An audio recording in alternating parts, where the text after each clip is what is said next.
नमस्कार सगळ्यांना। मी सुवर्णा शरद धायबर। मी नवीनच यूट्यूब चॅनल चालू केला आहे, त्याचं नाव आहे सुवर्णा विथ एव्हरीथिंग। तुम्हाला टायटल पाहून कळलंच असेल, म्हणूनच तुम्ही व्हिडिओ ओपन केला असेल, कदाचित चालू केला असेल की हिने कोणत्या पिक्चरमध्ये काम केलं आहे।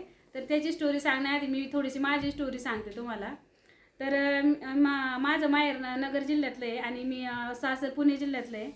तर मी एक नगरी मुलगी आहे। बरेचसे मला नवीन लग्न झालं तेव्हा नाही का माझ्या घरच्यांना विचारायचे कुठली सून आहे, तर माझी सासू असं मजेत म्हणायची की नगरी आहे नाही का, नगरी सून आहे माझ्या असं। तर जाऊ दे, तो काही विषय नाही। तर मुद्दा असा आहे की मला लहानपणापासून ॲक्टिंग करायची खूप आवड होती। ॲक्टिंग करणं नाही का, गाणी म्हणायची पण मला खूप आवड होती। पण असं झालं की मी एक सामान्य शेतकऱ्याची मुलगी असल्यामुळे आणि आम्हाला खेडेगावात अशा काही सोयी नव्हत्या की गाण्याचे क्लास आम्ही लावू शकू, ॲक्टिंगचे क्लास लावू शकू, असं काहीच नव्हतं त्यावेळेस। अक्षरशः 3-3 किलोमीटर आम्हाला पायी शाळेत जाण्यासाठी जायला लागायचं। असं आज जसं पाऊस चालू आहे तसं पाऊस जर चालू असेल ना, तर तेव्हाच आमच्याकडे कॅरीबॅग पण नसायच्या त्या डोक्यावर घेऊन आम्ही जाऊ शकू शाळेत। अक्षरशः पोत्याची असं नाही का डोक्यात असं घालण्यासारखं करून, काय बोलायचं मला ते नाव आठवत नाही तो शब्द आता, पण तुम्ही घ्या समजून। तर असे घोंगटा नाव आहे त्याचा। तर त्या पोत्याच्या घोंगटा करून आमच्या आजोबा आम्हाला घोंगटा करून द्यायचे आणि त्या पोत्याच्या घोंगट्याच्या आम्ही दप्तर कव्हर करून आणि स्वतःला पण कव्हर करून असं 2 ते 3 किलोमीटर आम्ही चालत शाळेत जायचो, असं होतं। त्यामुळं म्हणजे ॲक्टिंग ही आवड मला जोपासता आली नाही। गाण्याचा पण मला क्लास लावता आला नाही, तरी पण मी नाही का गाण्याची आवड असल्यामुळं गाणी अशी गुणगुणत असते सारखी। मी गाडीतून जर प्रवास करीत असेल ना, टू व्हीलरवर एकटी जरी असेल ना, तरी मी गाणी म्हणत म्हणत माझा एकटीचा प्रवास चालू असतो। मी तो म्हणजे माझ्यातली ती कला, मी स्वतःच प्रेक्षक असते आणि स्वतः गायक असते, असे मी ती कला जोपासण्याचा प्रयत्न करते। तर म्हणजे मी यूट्यूब चॅनल याच्यासाठी चालू केला की खरं तर हा चॅनल चालू करण्यामागं सगळं 100% श्रेय माझ्या मुलाचं आहे। तो मला म्हणायचा, मी रील्स वगैरे बनवायचे तर तो मला म्हणायचा, मम्मा तुला स्टेटसला ठेवते, तर असं कर ना, तू यूट्यूब चॅनल का नाही चालू करीत, तुला ॲक्टिंगची पण आवड आहे, तू रील्स पण छान बनवते, आता गाणी पण छान म्हणते, तर तू ते का नाही करत। तर बरेच दिवस असं चाललं होती, करू की नको, पण एकदा ठरवलं मी, माझ्या मिस्टरांना विचारलं मी असंच करू का, तर त्यांनी पण परमिशन दिली, काही आडेवेडे न घेता की तू करू शकतेस। मग म्हणून मी हा यूट्यूब चॅनल चालू केला आहे खरं तर। आणि आता तुम्ही म्हणत असाल की मुद्द्यावर कधी येणार, तर मुद्द्यावरच येते डायरेक्ट। ॲक्टिंगचा विषय आपल्याला ॲक्टिंग पिक्चरमध्ये काम केलं टायटलवर बोलण्यासाठी आपण हा व्हिडिओ करतोय। तर माझ्या सासरी एक पिक्चरची शूटिंग चालू होती। तो पिक्चरची शूटिंग चालू असताना मी तो शूटिंग पाहण्यासाठी तिथे गेले होते आणि गेटच्या आतमध्ये माझी एंट्री झाली, तेव्हा जे डायरेक्टर होते त्या डायरेक्टरनी नाही का मला पाहता क्षणी त्यांनी एक सिलेक्ट केली होती, एक महिला, तिला आमदार पदाची भूमिका करायची होती। आमच्या गावातलीच होती ती महिला, पण जशी माझी एंट्री झाली अंधारातून उजाडात नाही का, मोठे मोठे फोकस लावतात शूटिंगसाठी, तुम्ही तर पाहिलंच असेल। भरपूर उन्हासारखं चांद उजेड असतो, इतके लाईटिंग असते। आणि माझी जेव्हा एंट्री झाली तेव्हा त्यांनी पाहिलं आणि ते लगेच म्हणजे त्यांनी एका माणसाला पाठवलं की त्या कोण आहेत, त्यांना बोलून आण। मग मी गेले त्यांच्याजवळ, तर ते मला म्हटले की तुम्ही पिक्चरमध्ये ॲक्टिंग करणार का।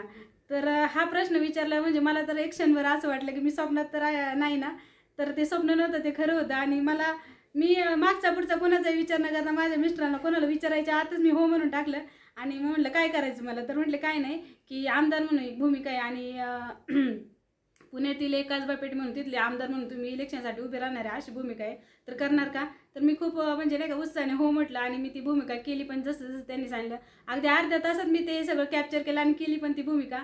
आणि नशीब एवढं वाईट की पिक्चर रिलीज होण्याच्या आत आणि बाकीचं सगळं बरंच काय काय असतं पिक्चर, आपल्याला असं वाटतं की काय आपण 3 तास पिक्चर पाहून मोकळं होतं, पण त्या 3 तासातलं पिक्चर होण्यासाठी जवळजवळ 2 ते 3 वर्ष सगळे डायरेक्टर लोकांची, कलाकारांची म्हणजे पिक्चरमध्ये जेवढे असतात कॅमेरामॅन वगैरे सगळ्यांची एवढी मेहनत असते ना, म्हणजे जो जवळून पिक्चर पाहतोय ना शूट, त्याला माहिती आहे की त्या पिक्चर मागे किती कष्ट असतात, किती वेळ द्यायला लागतो, ऊन पाऊस वारा सगळं नाही का, हे सोडून देऊन सगळ्या याच्यामध्ये शूटिंग करायची त्यांना करायलाच लागते म्हणजे असं।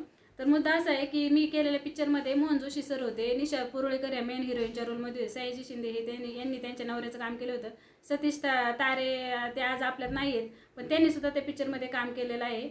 अजून दीपाली सय्यद होते, अजून पॅडी कांबळे होते, असे बरेच कलाकार होते। असे म्हणजे जेवढे म्हणजे मला माहीत होते तेवढ्यांची मी नावं सांगितली, असे बरेच खूप कलाकार होते त्या पिक्चरमध्ये, अशा पिक्चरमध्ये मी काम केलं होतं। आणि नशीब एवढं वाईट की तो पिक्चर रिलीज होण्याच्या आत आणि जे म्हणजे ते आमच्या गावातलेच एक म्हणजे मोठे घराणे त्यांचं, तेच स्वतः डायरेक्टर पिक्चर काढण्याचं पहिलंच पिक्चर त्यांनी सुरू केलं होतं आणि त्याचं सगळं पिक्चरचं शूट करून झालं होतं आणि बाकीचं भरपूर होतं करण्यासारखं नाही का, त्यात काय काय असतं मला नाही एवढं माहिती, पण भरपूर असतं ते गाणी लावणं हे। तर पिक्चर चालू करून 1 वर्ष झालं आणि त्याच्यानंतर त्यांचं नाही का अचानक हार्ट अटॅकने त्यांचा मृत्यू झाला. आणि त्याच्यानंतर मग ते पिक्चरचं पुढे काय झालं एवढं काही मला माहीत नाही, पण पिक्चरचं नावसुद्धा मी सांगते तुम्हाला. त्या पिक्चरचं नाव उषक्काला असं ठेवलं होतं. आणि स्टोरी पण अशी होती पिक्चरची की निशा पुरळकर या मेन हिरोईनच्या रोलमध्ये होत्या आणि सयाजी शिंदे होते त्यामध्ये. ते जर माझा व्हिडिओ पाहत असेल तर त्यांनासुद्धा रिलीज झाला नाही, पण ॲक्टिंग करणाऱ्या सगळ्यांनाच माहीत असतं आपण कोणत्या कोणत्या पिक्चरमध्ये काम केले, तर त्यांना आठवण होईल. आमच्या गावामध्ये त्यांनी काम केलं होतं आणि ते मेन त्या हिरोईनच्या मिस्टरांचं काम करत होते. तर ते नाही का त्यांना पिक्चरमध्ये असं स्टोरी सांगते, रिलीज झाला नाही पण मी थोडीशी स्टोरी सांगते तुम्हाला. उषक्काले पिक्चरचं नाव होतं आणि त्या हिरोईनला खूप त्रास द्यायचे सयाजी शिंदे म्हणजे पिक्चरमध्ये. अशी स्टोरी होती आणि तिला कोणतं कसलं हे नव्हतं, मोकळीक नव्हती कोणत्या गोष्टीची नाही का. पहिले कसं बाईला एक फक्त चप्पलची जागा देत होते, फक्त घरात काम करणं उठणं भांडी घासणं ही ती भूमिका होती, तशी भूमिका होती त्या पिक्चरमध्ये. तर असं तो काही हे नाही आहे, तो पिक्चर माझं बॅड लक. आणि ते जे डायरेक्टर होते ते पण एक्सपायर झाले, त्यांचं पण बॅड लक की त्यांचंही नाव कुठंतरी मोठं झालं असतं. पिक्चरची एवढी छान होती ना स्टोरी, एवढं फेमस झालं असतं म्हणजे नाही का सैराटसारखं एकदम प्रसिद्ध झाला असता पिक्चर. आणि कदाचित मला तुम्ही या यूट्यूब चॅनलवरनं पाहता नाही का टी व्हीवर पाहिलं असतं असं मला तरी वाटतं.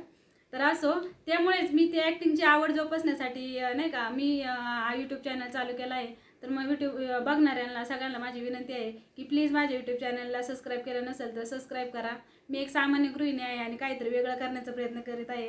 आणि माझ्या म्हणजे असं नाही का तुम्ही म्हणता ना असं काही नाव ठेवले यूट्यूब चॅनलचं सुवर्ण विथ एव्हरीथिंग याच्यासाठी ठेवलं की ज्या महिला कुकिंगचं ठेवतात त्या फक्त काय आता मधुराज रेसिपी सरिताज रेसिपी. तर माझ्या चॅनलचं तसं नाही आहे.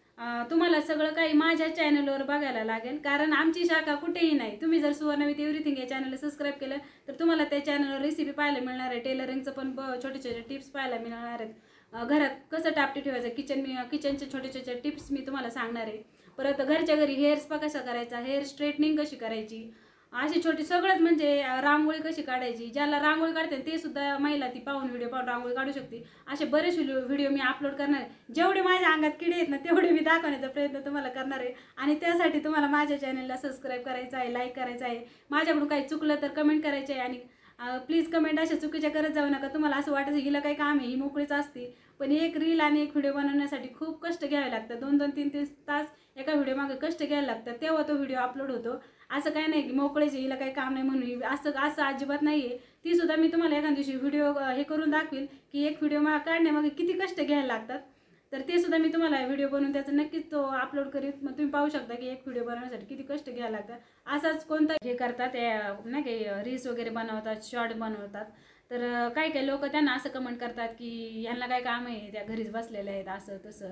पण त्या बिचारा महिला तुम्ही पहा, त्या काहीतरी काम घरातलं काम करता करता त्या स्वतःला नाही का हे करत असतात, कॅमेरा तिथे सेट करून हे करत असतात, रील्स वगैरे बनवतात, शॉर्ट्स बनवत असतात. तर कुणी कुणाला असं जज करू नये असं मला तरी वैयक्तिक वाटतं की असं महिलांना तरी, कारण प्रत्येक महिला आपल्या अंगातली एक कला गुण जोपासण्याचा प्रयत्न करत असते. एक सर्वसामान्य महिलेसाठी ते खूप अवघड असतं. ती पण मी जर्नी तुम्हाला नक्की शेअर करेन. आणि मी कुठून आहे, माझा इथपर्यंतचा प्रवास, हे सगळं काही तुम्हाला जर ऐकायचं असेल तर ऐकायचं असेल तर तसं तुम्ही मला कमेंट करून सांगा. मी त्याचा एक व्हिडिओ बनवून अपलोड नक्कीच करेन. आणि प्लीज सगळ्यांना विनंती आहे की मी माझं बोलणं, माझं चॅनल आणि माझं ॲक्टिंग वगैरे तुम्हाला जर आवडत असेल, शॉर्ट्स वगैरे आवडत असेल तर प्लीज चॅनलला सबस्क्राईब करा, लाईक करा, कमेंट करा. आणि बाकी काय नाही, बाकी तुम्ही व्हिडिओ आणि माझे व्हिडिओ पाहत जा. इकडे तिकडे नाही का तुमच्या नातेवाईकांना शेअर करा. काही टिप्स आवडल्या तर त्या पण शेअर करत जा. बाकी काय नाही मग. ओके, धन्यवाद, थँक्यू.